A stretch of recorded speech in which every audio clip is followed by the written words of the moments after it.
द्या इमानदारी काय मजा आली नाही तुमच्या माणसाला विचारावं ना हाल किती झाले उलट तुम्ही मला आणि ते बाटल्यांचं पण कॅन्सल करा म्हणून मला अगून द्यायचं नाही मला चिखलात पाहिजे हे करून जाऊ का आजचा आमचा बाकू ट्रिपचा तिसरा का चौथा दिवस आणि आता आम्ही निघालेलो आहे कुठं फायर माउंटन बघायला. आज इथं पाऊस पडलेला आहे जोरात त्यामुळे थंडीचं प्रमाण कमी आहे आणि आता आम्ही आमच्या बसमध्ये पाय ठेवलेला आहे. पाय जाडून या पाय काढून येऊ हा. तर आता बसमध्ये बसलेलो आहे आम्ही नेहमीप्रमाणे शेवटच्या सीटवर.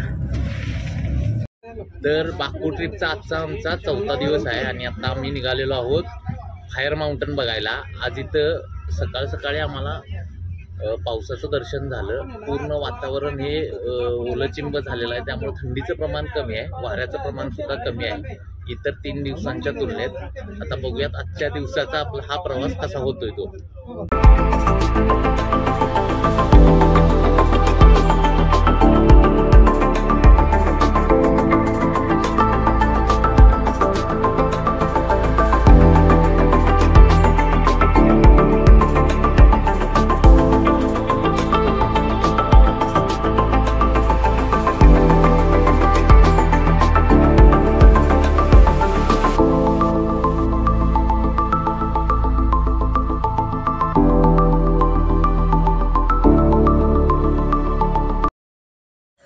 सध्या आम्ही आलेलो आहोत बाकूपासून साधारण 30 मिनिटाच्या अंतरावरती असणाऱ्या यांदाग या ठिकाणी. तुम्ही माझ्या पाठीमागे पाहू शकताय की इथं फायर माउंटन नावानं प्रसिद्ध असणारी ही जागा आहे आणि पाठीमागं तुम्हाला डोंगर पेटताना दिसत आहे. एक 3 ते 4 फुटाचे फ्लेम्स येताना आपल्याला दिसत आहेत.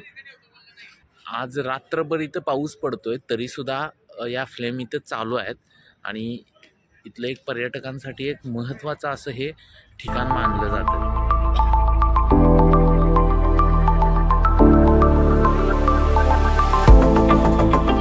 आपण हे फ्लेम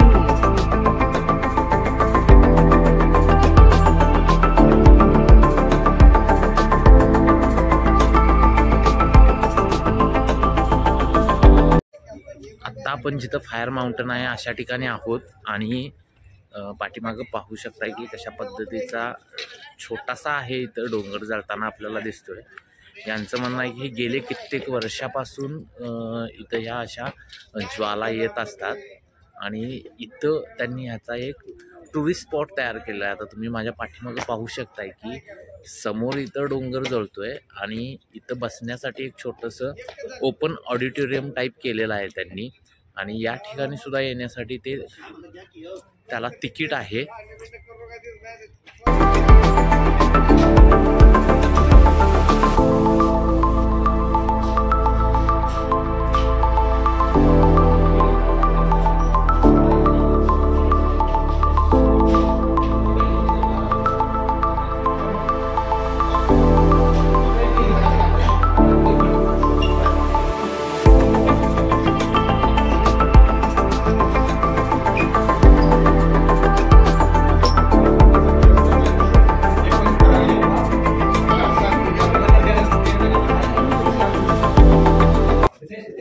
बघतोय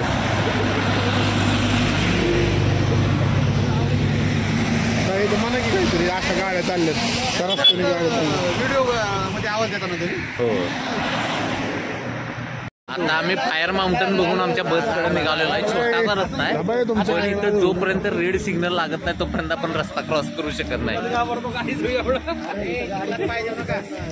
आता इथं जो झेब्रा क्रॉसिंगचा सिग्नल होता तो पडलेला आहे आणि गाड्या दोन्ही बाजूला थांबलेल्या आहेत फक्त येत्या जाण्यासाठी. ते पाहू शकताय तुम्ही.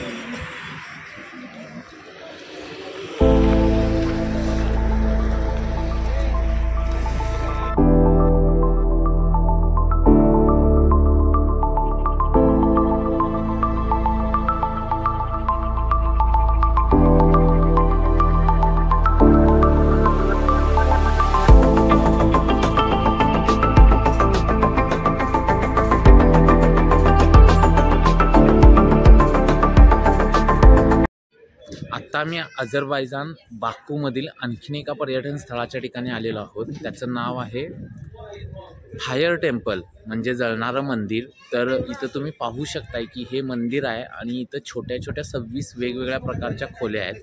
तर अझरबैजानी व भारतीय वास्तुकलेचा हा एक सुंदर नमुना आपल्याला इथं पाहायला मिळतोय. कारण या मंदिराच्या बांधणीमध्ये भारतीय लोकांचा, भारतीय वास्तुकलेचा खूप मोठा हातभार आहे असं इथं मानलं जातं.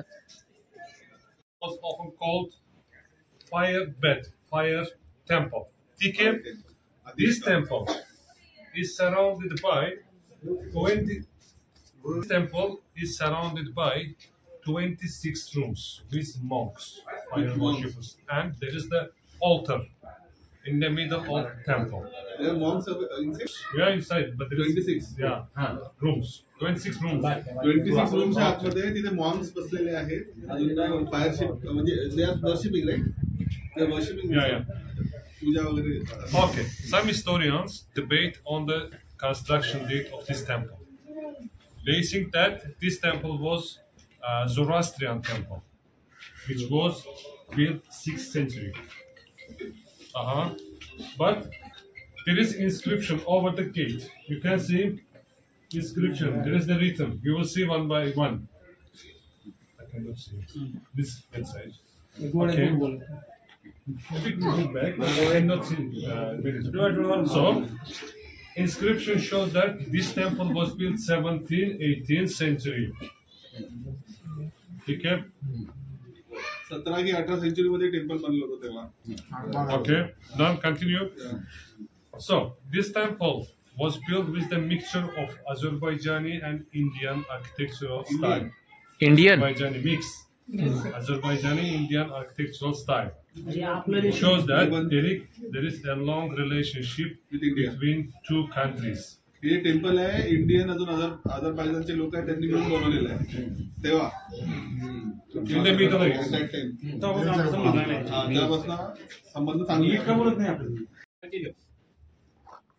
At the end of 19th century, outside of temple, oil and kerosene plants were built. Okay, outside temple. So the natural gas was used in that plants. So at the end of 19th century, natural gas was exhausted in temple. It came from. Yeah, it's artificial. It's artificial. Yeah, 19th century, as I told you. Natural gas used that plant. So natural gas finished, exhausted. So this place was famous for Indian pilgrims. Surakhanlı settlement. Okay? So you know that Azerbaijan located on the road Silk Way.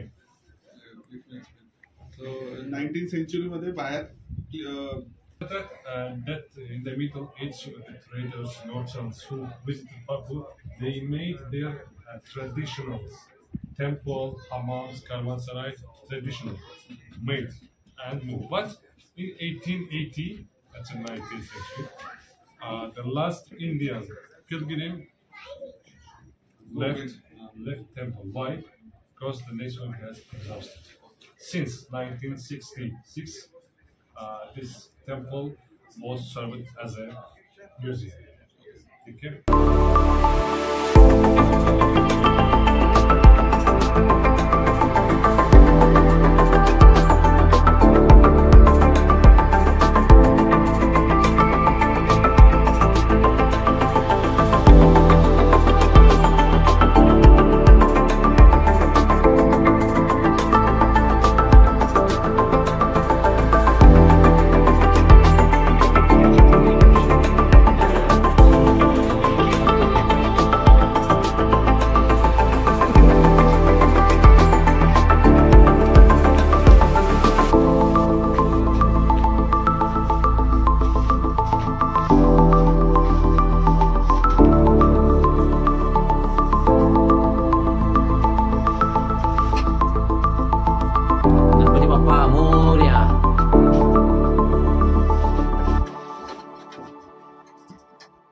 आता इथं आतमध्ये या खोलीमध्ये गणपती बाप्पाची एक छोटी मूर्ती त्यांनी ठेवलेली आहे.